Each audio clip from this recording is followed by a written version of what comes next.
আসসালামু আলাইকুম সুপ্রিয় শিক্ষার্থী বন্ধুরা, আশা করি তোমরা সবাই ভালো আছো। এই ভিডিওটি তৈরি করছি নবম শ্রেণীর শিক্ষার্থীদের জন্য। নবম শ্রেণীর শিল্প সংস্কৃতি বইয়ের অভিজ্ঞতা এক, জানার মাঝে অজানাকে করেছি সন্ধান। অভিজ্ঞতার কাজ 9.1.1-এর সমাধান নিয়ে। 9.1.1-এ বলা হয়েছে যে তোমাদের 9.1.1-এ বলা হয়েছে গ্রামীণ সংস্কৃতি, গ্রাম সংস্কৃতি, নগর সংস্কৃতি ও ক্ষুদ্র নৃগোষ্ঠীর সংস্কৃতির উদাহরণ ব্যাখ্যা করো। 10 পৃষ্ঠায় এ সম্পর্কে প্রশ্ন দেওয়া হয়েছে।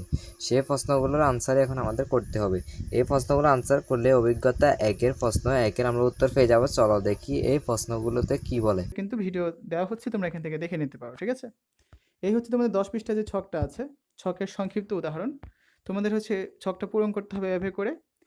প্রথম ঘরে থাকবে গ্রামের সংস্কৃতি, তারপর হচ্ছে নগর সংস্কৃতি, তারপর ক্ষুদ্র নৃগোষ্ঠীর সংস্কৃতি। তোমাদের লিখতে হবে যেমন ঘর বাড়ির ধরন কেমন, তিনটার ক্ষেত্রেই লিখতে হবে। তারপর হচ্ছে মানুষের খাবার বা পোশাকের ধরন কেমন, এগুলো লিখতে হবে। এরপর হচ্ছে মানুষের ধর্মীয় বিশ্বাস, আচার অনুষ্ঠান পালনের ধরন কেমন, এগুলো লিখতে হবে। এরপর আছে নির্ধারিত মানুষের করা কারুকলা, নাচ, গান সহ স্থানীয় শিল্পকলার ধরন। তারপর আছে নির্ধারিত গ্রামে আয়োজিত বর্ষবিদায় বা বর্ষবরণ কেমন হয়, নির্ধারিত শহরে কেমন হয়, আর নির্ধারিত ক্ষুদ্র নৃগোষ্ঠীতে কেমন হয়। এরপর রয়েছে নির্ধারিত গ্রামের মেলা বা উৎসবের বিবরণ, শহরের মেলা আর ক্ষুদ্র নৃগোষ্ঠীর মেলা। শেষে আছে নির্ধারিত গ্রামে জাতীয় দিবসগুলো পালন কীভাবে করা হয়। ঠিক আছে, এরপর নির্ধারিত শহরে এবং নির্ধারিত ক্ষুদ্র নৃগোষ্ঠীর জীবনে। তো চলো আমরা হচ্ছে ছকটা এখন পূরণ করি। দেখো, ছকের সংক্ষিপ্ত উদাহরণ: গ্রাম সংস্কৃতি, নগর সংস্কৃতি আর ক্ষুদ্র নৃগোষ্ঠী সংস্কৃতির জন্য। গ্রামের ঘরবাড়ির ধরন হচ্ছে সাধারণত ছন, খড়, টিন বা মাটির তৈরি হয়। শহরের ঘরবাড়ি সাধারণত ইট, সিমেন্ট, বালুর তৈরি দালান কোঠা হয়।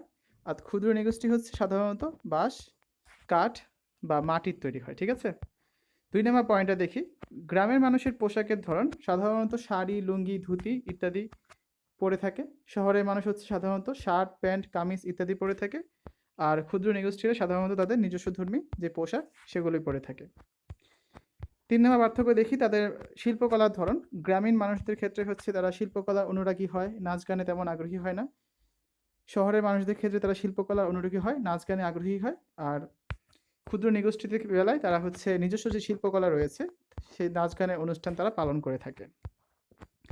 4 নম্বরের পয়েন্টটা দেখি আমরা, এটা হচ্ছে কি মেলা উদযাপন সম্পর্কে। গ্রামের মানুষেরা হচ্ছে বৈশাখী মেলা, সাপ্তাহিক মেলা, মাসিক মেলার আয়োজন করে। শহরের মানুষেরা তেমন মেলার একটা আয়োজন করে না। আর ক্ষুদ্র নৃগোষ্ঠী মানুষেরা তাদের নিজস্ব ভঙ্গিতে যেসব মেলা আছে এগুলো আয়োজন করে থাকে। 5 নম্বরে আছে গ্রাম সংস্কৃতিতে গ্রামের মানুষেরা ধর্ম অনুরাগী হয়, তারা আচার অনুষ্ঠানগুলো দৃঢ়ভাবে পালন করে। শহরের মানুষেরা তেমন একটা ধর্ম অনুরাগী হয় না, তারা দৃঢ়ভাবে আচার অনুষ্ঠান পালন করে না। আর ক্ষুদ্র নৃগোষ্ঠী মানুষেরা তাদের নিজস্ব ধর্মীয় অনুষ্ঠানগুলো পালন করে থাকে। এবার আমরা দেখি বৈশাখী মেলা আয়োজনের মাধ্যমে বর্ষবরণ। গ্রামের মানুষেরা বৈশাখী মেলার আয়োজনের মাধ্যমে বর্ষবরণ পালন করে। শহরের মানুষেরা মঙ্গল শোভাযাত্রা ও সাংস্কৃতিক অনুষ্ঠান পালন করে থাকে।